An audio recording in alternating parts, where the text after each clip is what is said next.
Hey guys, so today is June 1st of 2017 and I haven't made a video in a few months and I apologize. I believe the last time I made a video, I think I was in the parking lot of my stepdad's wound care center when I was taking him to those.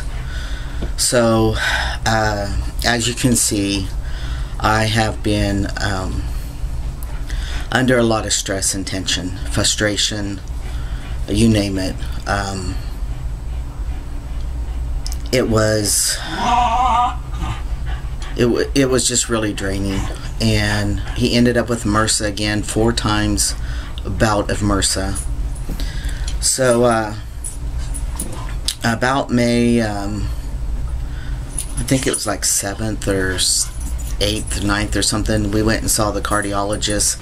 He had ordered a echocardiogram, and I'm saying this because I'm leading up to something, and checked his aneurysm. And so when he met with us, I knew something was up because he didn't sit in the chair. He sat on the corner of his desk closest to Mel, and basically told him he's got some more blocked arteries going to his intestines.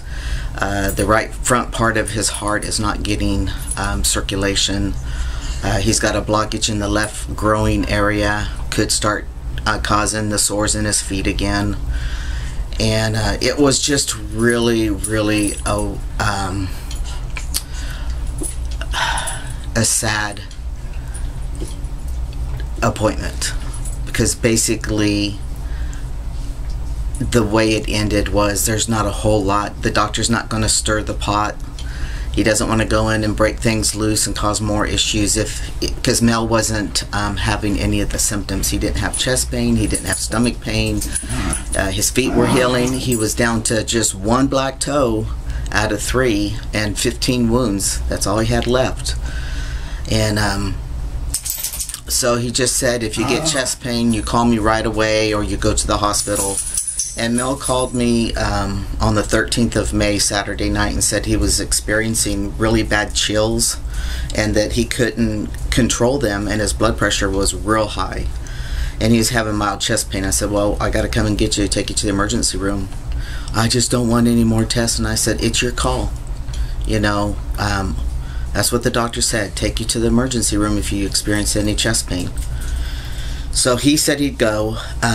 They did a angiogram on that Monday, and he had a little blockage. He ballooned it, and then we no longer got home, and we got a call to go back up to the hospital. Mel was complaining of chest pain, so he was going back in, and he was going to stent the artery in his heart. And so when he came out of that, he told us that Mel's blood pressure was so low, it was running 90/40, and they're trying to bring it up. And he took us up to the room, and they were still working on him, getting him all hooked up and stuff, and we felt kind of awkward being in there. But the doctor said, well, it's starting to climb up a little, we'll just watch him. He goes, there's nothing more than I can do. So he had a DNR, and we left there probably about 7:30. The nursing supervisor let us know that no one could come for an hour. So we decided to go home and possibly come back up.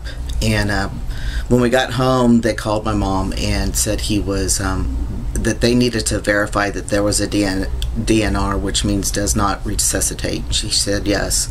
And the nurse said okay, and then she hung up, and she came back within minutes and said, I'm sorry, he's gone. So he went pretty fast, and we weren't, as much as I knew being with him, that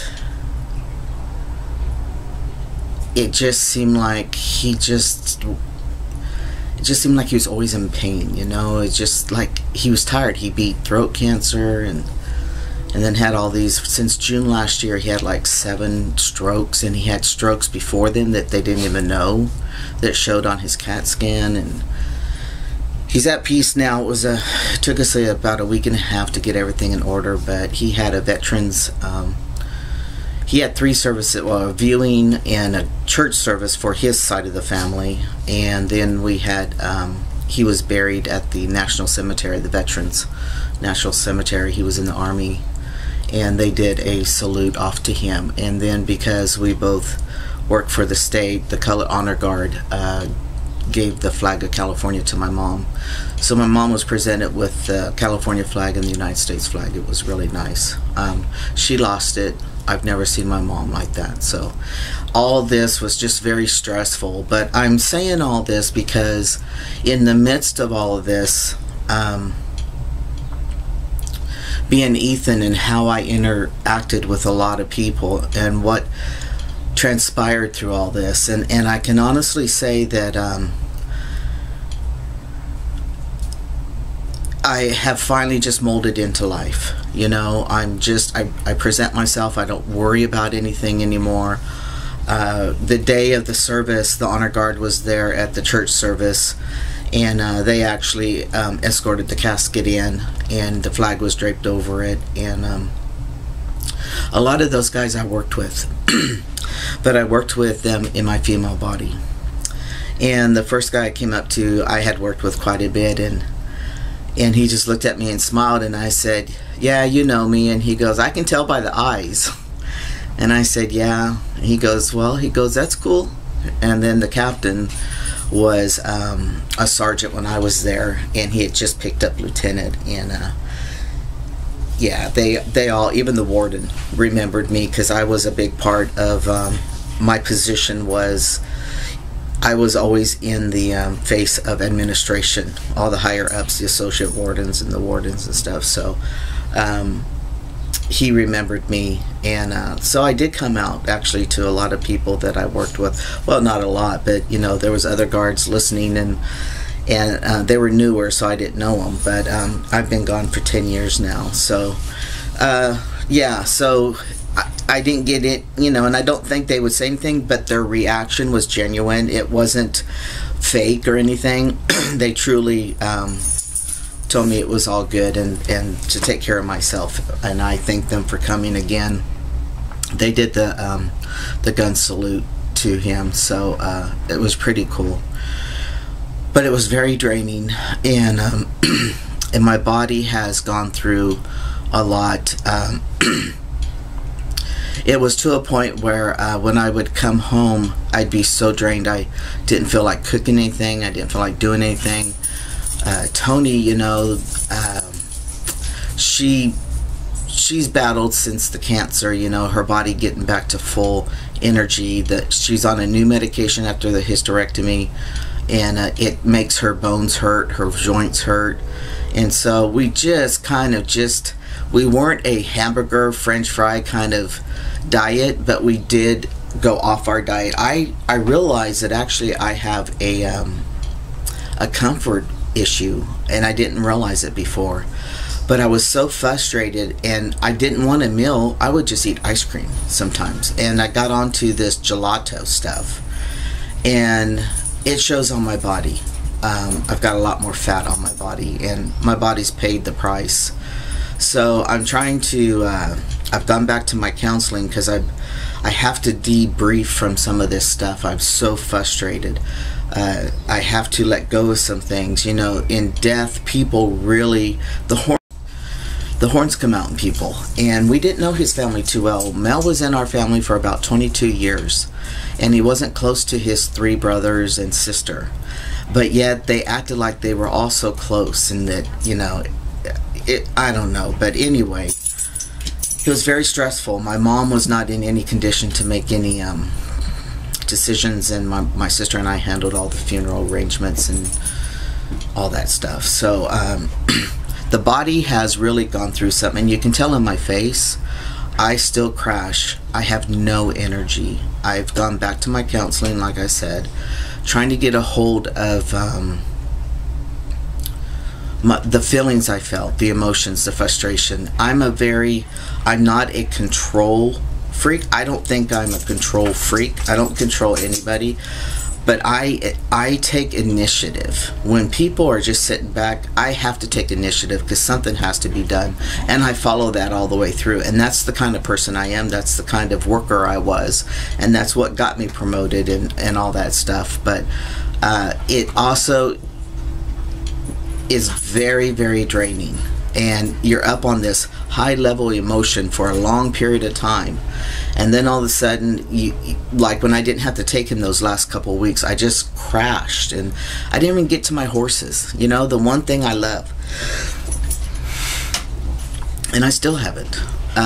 We buried him last Thursday, and Friday I did nothing but sleep all day. The weekend I just kind of hung out, watched women's softball, and this week has been about the same thing. There's things I got to do at my mom's, but when my sister's over there, I don't really like to be over there because they're just different, and so I feel like I'm in the way, or maybe I'm taking something over.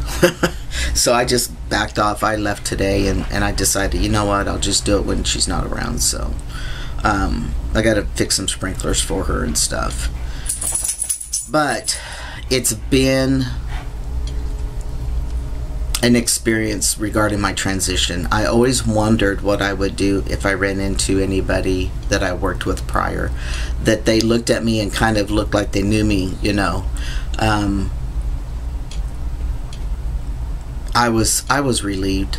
Honestly, it made me feel good that the warden told me, you're at peace and that's all that matters. And I said, yeah, you're right.